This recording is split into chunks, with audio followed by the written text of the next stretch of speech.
Hi అండి. Beetroot potato fry ఎలా చేశానో చూసేయండి. ముందుగా ప్యాన్ పెట్టుకొని ఆయిల్ వేసుకొని పోపు దినుసులు వేసుకోవాలి. జీలకర్ర, ఆవాలు, వెల్లుల్లిపాయలు, పచ్చిశనగపప్పు, సాయి మినపప్పు, కరివేపాకు, ఎండుమిరపకాయ వేసుకొని బాగా ఫ్రై చేసుకోవాలి. అలా ఫ్రై చేసుకున్న తర్వాత ఆనియన్స్ కూడా కొన్ని వేసుకొని బాగా ఫ్రై చేసుకోవాలి. ఆనియన్స్ కూడా మగ్గిన తర్వాత బీట్రూట్ ముక్కలు, పొటాటో ముక్కలు కూడా వేసుకొని మొత్తం అంతా బాగా కలుపుకొని మూత పెట్టుకొని ఒక 5 మినిట్స్ అలా మగ్గించుకోవాలి.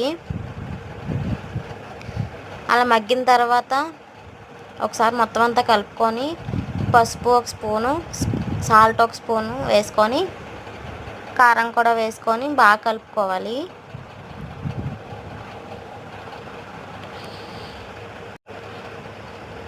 మొత్తం అంతా కలిసేలాగా అలా బాగా కలుపుకుంటూ ఉండాలి. మళ్ళీ ఒకసారి అలా కలుపుకున్న తర్వాత మూత పెట్టుకొని ఒక 2-3 మినిట్స్ అలా మగ్గించుకోండి. అలా మగ్గించుకున్న తర్వాత కొత్తిమీర కూడా చల్లుకొని డిష్ అవుట్ చేసుకోవాలి. ఎంతో టేస్టీ అయిన బీట్రూట్ పొటాటో ఫ్రై అయితే రెడీ అయిపోయింది. టేస్ట్ చేసేయండి, ఎలాగుందో చెప్పేయండి. Thank you.